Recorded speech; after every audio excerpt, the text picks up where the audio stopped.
ഇത് അടിപൊളി ഒരു ട്രാക്ടർ നിൽക്കുന്നുണ്ട്. പിന്നെ ഇത് ഫുള്ള് പശുവിൻ്റെ ഫാമാണ്.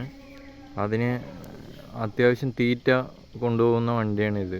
ഓക്കെ, അപ്പം ഞാൻ മാക്സിമം എനിക്കാവുന്ന രീതിയിൽ ഇതിനെ കവർ ചെയ്യുന്നുണ്ട് വീഡിയോയിൽ.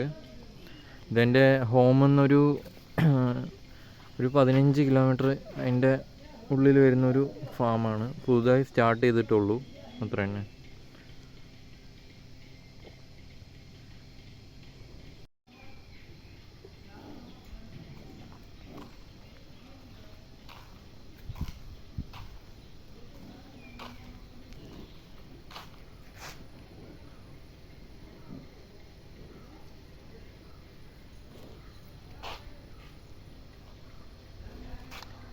ആണ്ടി